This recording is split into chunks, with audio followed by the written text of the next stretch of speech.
बाबा की मूर्ति में भी माला है।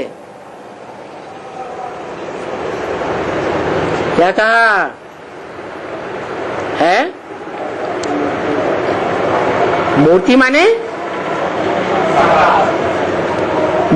माने साकार, मूर्त माने साकार, अमूर्त माने निराकार, जिसकी मूर्ति न हो। तो बाबा की मूर्ति में भी माला है।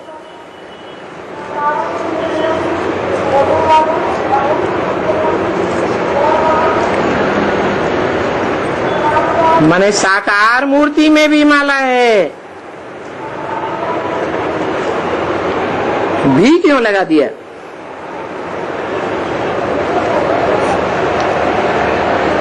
माना कोई और भी है। भी माने कोई और भी है, लेकिन अमूर्त है, अव्यक्त है, उसकी मूर्ति नहीं कहेंगे। उस मूर्ति में भी माला है।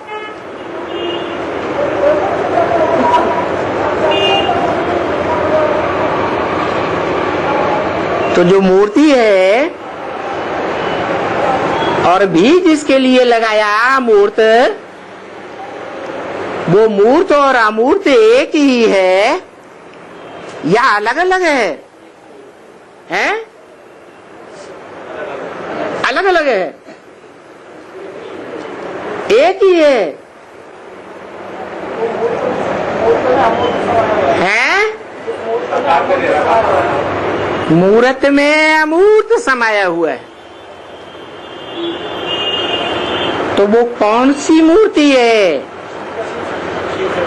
बाबा ने जो साक्षात्कार से चित्र बनवाए हैं, उनमें वो मूर्त सो अमूर्त, जिसके लिए शास्त्रों में भी लिखा है सगुणई अगुणई नहीं कछु भेदा। सगुण माने साकार, अगुण माने निराकार, दोनों में कोई भेद नहीं है, क्योंकि साकार में निराकार आया हुआ है। और याद भी किसको करना है? साकार में निराकार को याद करना है। तो साकार की मूर्ति में भी माला है, और जो अमूर्त है उसमें भी माला है। बताओ कौन है मूर्त, कौन है अमूर्त, और कौन है जो मूर्त भी है और अमूर्त भी है? दोनों का मेल है। जैसे कहते हैं बाप दादा है एक, कहते हैं त्वमेव माता च पिता त्वमेव। त्वम एक को कहा जाता है या अनेकों को? है एक को कहा जाता है। तो जो एक है वो अव्यक्त मूर्ति भी है और व्यक्त भी है। बताओ वो मूर्ति कौन है? कौन से चित्र में है?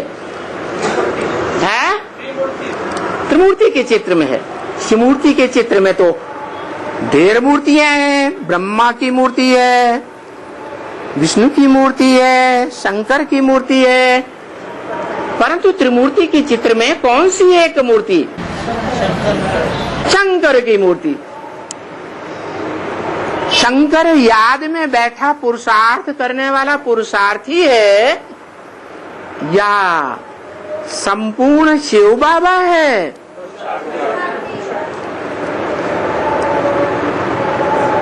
वो शिव बाबा है?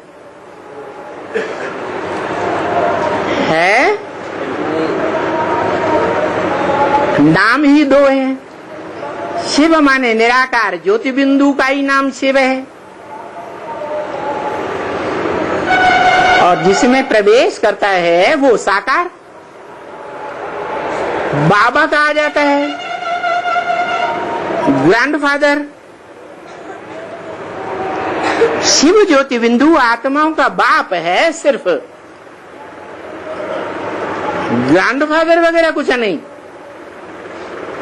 ये ग्रैंडफादर वगैरह दूसरे संबंध तब बनते हैं जब शरीर में प्रवेश करते हैं, तो अनेकों प्रकार के संबंध बनते हैं। उनमें मुख्य पहले है ग्रैंडफादर शिव बाबा। तो यहां जो इशारा किया कि बाबा के मूर्ति में भी माला है,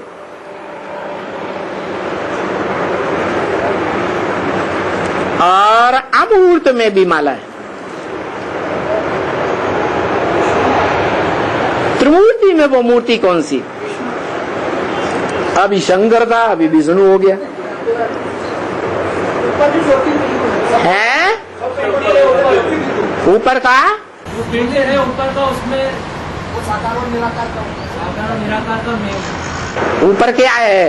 विष्णु के चित्र के ऊपर जो पिंडी है, विष्णु के मूर्ति के ऊपर जो सिर्फ बिंदी दिखाई दे रही है, बिंदी के आसपास लिंग नहीं दिखाई दे रहा है, है? तो ऐसे क्यों कहते हो कि बिंदी दिखाई दे रही है?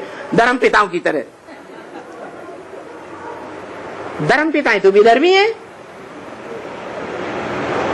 तुम्हें बिंदी क्यों दिखाई दे रही है?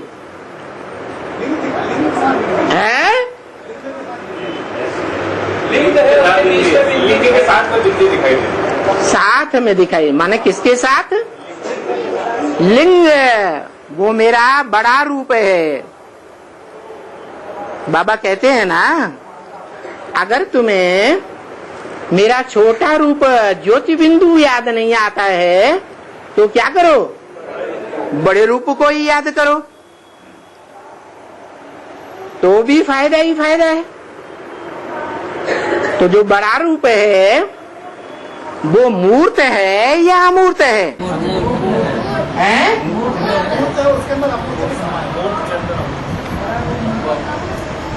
जो बड़ा रूप है वो मूर्त है, क्योंकि आंखों से अरे बड़ा रूप दिखाई नहीं देता साकार।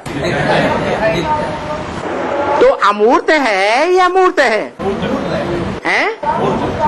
मूर्त है।